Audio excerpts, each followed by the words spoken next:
اور اسے طلاق دینا چاہتا ہو تو اسے چاہیے کہ اتنی مدت انتظار کرے جس میں اسے یقین یا اطمینان ہو جائے کہ وہ عورت حیض یا نفاس سے پاک ہو گئی ہے۔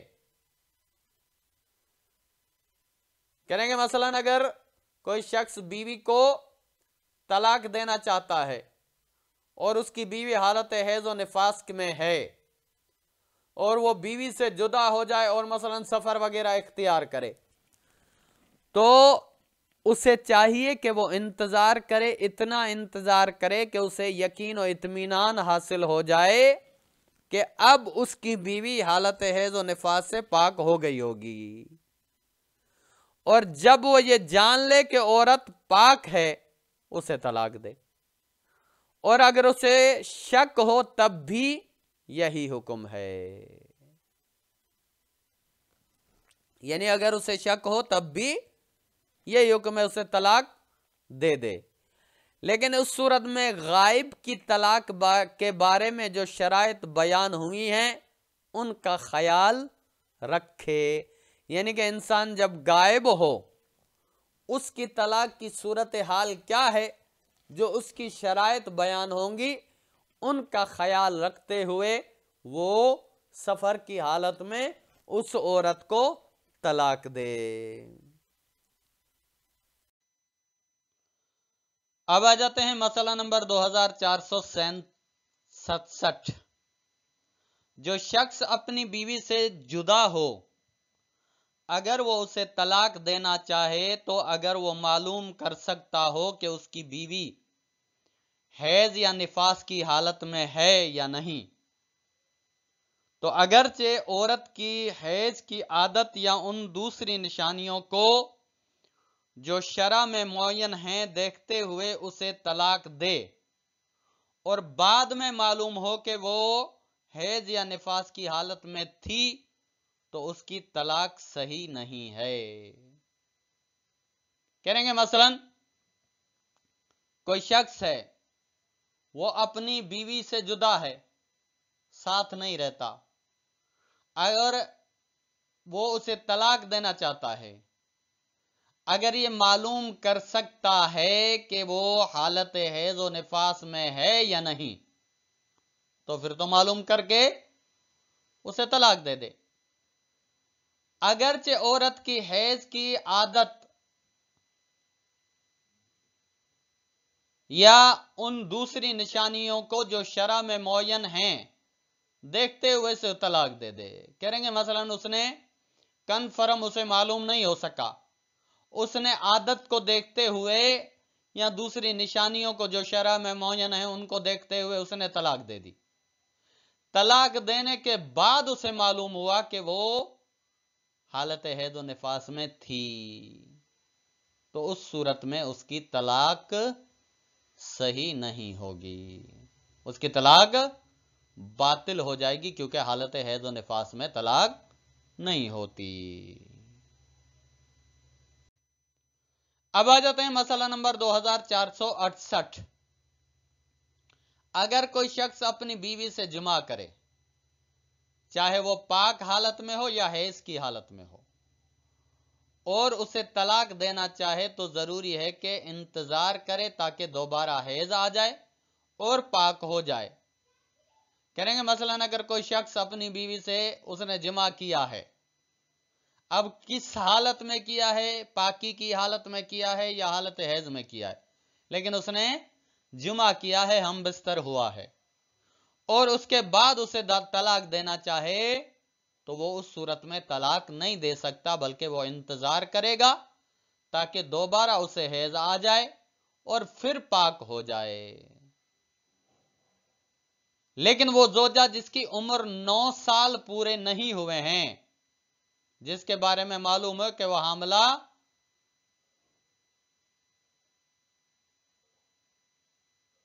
ہے، تو اگر اسے جماع کے بعد طلاق دے تو کوئی اشکال نہیں ہے۔ کہہ رہے کہ مثلاً اگر ایسی عورت کے ساتھ وہ جماع کرتا ہے جو 9 سال سے کم عمر ہے، یا وہ حاملہ ہے پہلے سے، یا تیسری صورت یہ کہ یا ایسا ہو، اگر ایسی عورت کے ساتھ جمع کرے تو اس کو طلاق دینے میں کوئی اشکال نہیں ہے، اسے طلاق دے سکتا ہے۔